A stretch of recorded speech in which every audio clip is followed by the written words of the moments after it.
কবে নাগাদ নির্বাচন হলে, মানে এটা হচ্ছে যে সর্বোচ্চ কবে নাগাদ নির্বাচন হলে বা সর্বশেষ কবে নাগাদ নির্বাচন হলে এ সরকার বড় ধরনের ঝামেলায় পড়বে না বলে আপনি মনে করেন? কেউ বলছেন 2025-এর মধ্যে নির্বাচন দিতে হবে, কেউ বলছেন যে নির্বাচনের সংস্কার দিতে হবে, কেউ বলছেন যে সংস্কার কিছু করার এখন আর দরকার নাই, সংস্কার আসলে রাজনৈতিক দল ক্ষমতায় এসে করুক। আপনি কোনটাই মনে করেন? এবং বিএনপি নির্বাচনের জন্য রেডি কিনা? পাশাপাশি একটি প্রশ্ন আপনাকে আসলে দ্রষ্টা হিসেবেই করতে চাই, বিএনপি যদি নির্বাচনের জন্য রেডি হয় তাহলে কে আসলে পার্টি প্রধান বা কে প্রধানমন্ত্রী বা সরকার প্রধান হিসাবে বিএনপি ভাবনা বেশি করছে, বেগম খালেদা জিয়া নাকি জনাব তারেক রহমান? আপনি যদি সব বিষয়টাতে একটু আলোকপাত করেন। আমি আপনাকে এই পর্বে খুব বেশি ইন্টারাপ্ট করতে চাই না, কিন্তু আপনি আরো অনেক প্রশ্ন রয়েছে, আপনি একটু সংক্ষেপে সংক্ষেপে সংক্ষেপে যদি বলেন। ডক্টর সাগর। দেখেন, এই প্রাসঙ্গিক একটা কথা বলি। জি। অনেকেই প্রশ্নটা করেন যে আওয়ামী লীগ কি রাজনীতিতে আবার ফিরে আসতে পারে? আমি এই উত্তরটা দিই, এটার সঙ্গে রিলেভেন্ট, সেই জন্য বলি যে আওয়ামী লীগ রাজনীতিতে বাংলাদেশে আবার রিব্যাক করবে কি না সেটা আওয়ামী লীগের উপর ডিপেন্ড করে না। সেটা ডিপেন্ড করে গণ অভ্যুত্থানের পক্ষের শক্তি ফেল করবে কিনা বা কতটা অনৈক্যের মধ্যে পড়বে তার উপরে। যদি গণ অভ্যুত্থানের পক্ষের শক্তির মধ্যে ঐক্য থাকে এবং তারা এই ছাত্র জনতার যে আকাঙ্ক্ষা সেটাকে ধারণ করে আধুনিক মানবিক একটা গণতান্ত্রিক বাংলাদেশ নির্মাণের যে ধারা সে পথে হাঁটে, তাহলে আওয়ামী লীগের রাজনীতিতে ব্যাক করার কোনো সুযোগ নেই। তারা অপ্রাসঙ্গিক হয়ে গেছে, মানে হয়ে গেছে।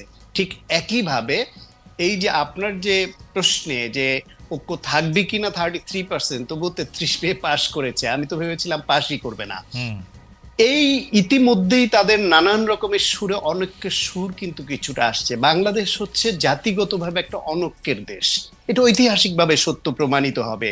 বিভিন্ন সেক্টরে যাবেন, তারা মুভমেন্ট হলে একসঙ্গে ইমোশনালি এক হয়, আবার ইমোশন কেটে গেলে যে যার মতো হয়ে আবার অনৈক্যের পথেই হাঁটে। বাংলাদেশে গত 16 বছর রাজনৈতিক দলগুলোর মধ্যে সবচেয়ে বেশি সাফারার হচ্ছে জামাত ইসলাম এবং বিএনপি। তাদের মধ্যেই উপর লেভেলের কথায় দেখবেন অনৈক্যের সুর মাঝে মাঝে আসে, যেটা কাঙ্ক্ষিত না। ছাত্র জনতার অভ্যুত্থানের মাধ্যমে যে বিজয় আমরা পেলাম, অবশ্যই ছাত্র জনতা সঙ্গে নিয়ে রাজনৈতিক দলগুলোকে সঙ্গে নিয়ে যেভাবে প্ল্যান মাফিক আগানো দরকার, সেইখানে এক গ্রুপ বেশি ইমোশনাল হচ্ছে, আর এক গ্রুপ আবার যুক্তিবাদী হতে চাচ্ছে। কোথায় যেন সুতোয় সুরটা এক লয়ে উঠছে না। এবং সর্বশেষ দেখেন, সার্জিস এখানে আছে, আমি বলি যে বিপ্লবে কিংবা গণ অভ্যুত্থানে বা আন্দোলনে যুদ্ধে যেমন ইমোশনটা দরকার হয় একসঙ্গে আগানোর জন্য, কিন্তু পরে যুক্তির জায়গাটা বেশি আনতে হয়, গোছালো করতে হয়। এই যে রিটটা করা হলো, এত বড় গুরুত্বপূর্ণ একটা রিট, সেই রিটে কাদেরকে বিবাদী করা হচ্ছে, প্রতিপক্ষ করা হচ্ছে, সেখানে 3টা দলের নাম অনাকাঙ্ক্ষিতভাবে চলে আসলো, কেউ খেয়াল করলো না, তাদের আইনজীবীও খেয়াল করলো না।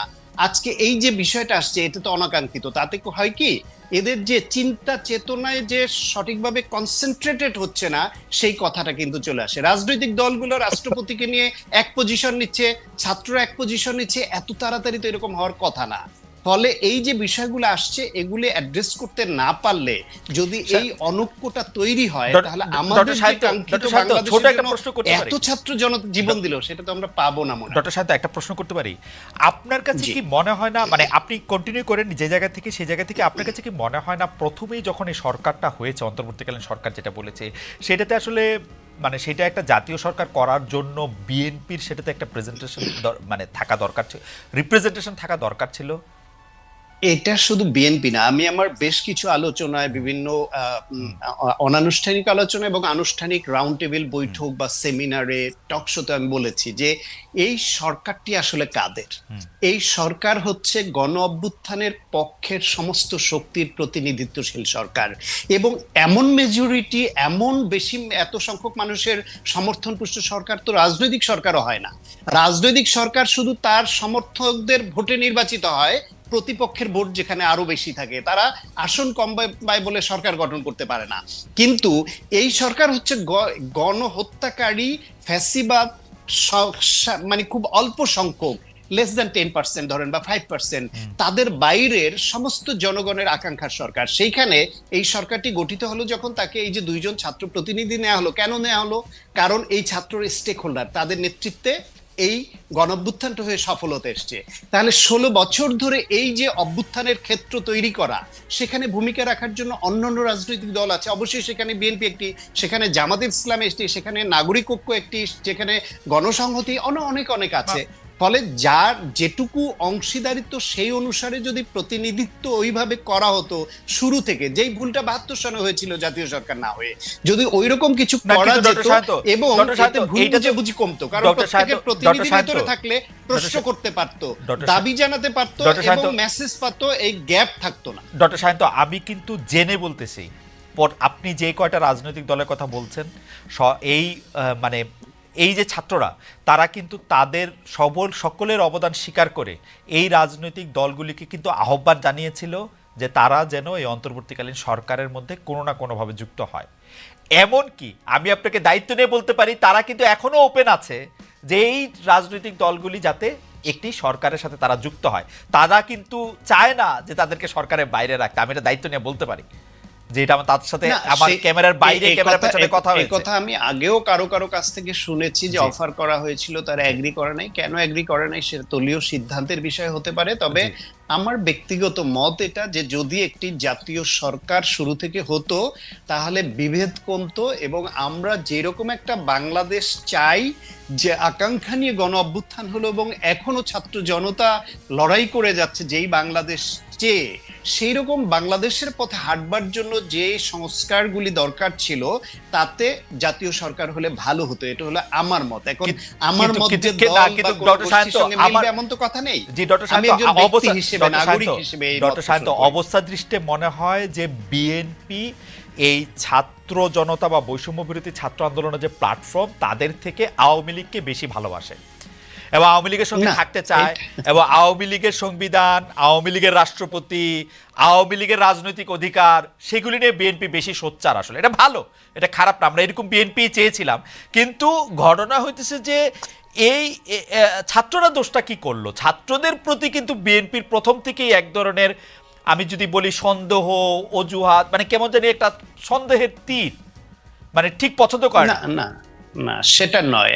আমি বরং শুরু থেকে এটা ফলো করছি এবং দলের ভেতরেও কারো মতামত জানার চেষ্টা করছি, বাইরেও চেষ্টা করছি। সেটা হলো, আন্দোলন গণ অভ্যুত্থান একদিনের বিষয় নয়। আমি আগেও বলেছি, ছাত্রদের নেতৃত্বে এটা হয়েছে কৌশলগত কারণে, তারা সামনে থাকায় সহজ হয়েছে বিজয়টা।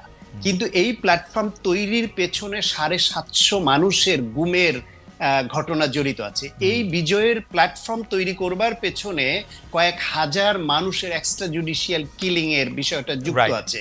এই বিজয়ের পিছনে বিএনপির 3টা নির্বাচনে সরকারের বিরুদ্ধে থেকে গুম খুন, হামলা মামলার শিকার হওয়ার বিষয় জড়িত আছে।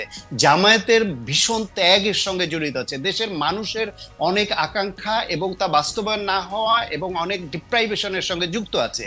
ফলে সেই শক্তি সবাই, তারা যখন এইরকম একটা বিজয় পেল, বিজয় পাওয়ার পরে এটা পরিকল্পিতভাবে হয়েছে না ইমোশনালি হয়েছে জানি না, আমি আগে থেকেই বলেছি যে কোনো পক্ষকে যেন ছোট করা না হয়, প্রত্যেককেই যেন স্বীকার করে নেওয়া হয় যে মুক্তিযুদ্ধে যেরকম গুটি কয়েক রাজাকার ছাড়া সবাইকেই আমি মুক্তিযুদ্ধের পক্ষে ভাবতে ভালোবাসি। কেউ সরাসরি যুদ্ধ করেছে, কেউ নেতৃত্ব দিয়েছে, কেউ আশ্রয় দিয়েছে, কেউ খাবার পানি দিয়েছে, কেউ ইনফরমেশন দিয়ে সহযোগিতা করেছে, যে কিছুই পারেনি সে দোয়া করেছে এই দেশের জন্য। সুতরাং ওরকম এই অভ্যুত্থানও বেশিরভাগ মানুষ এরকম এক পক্ষের এই ওনারশিপ সবাইকে দিয়ে যেন আগানো হয়।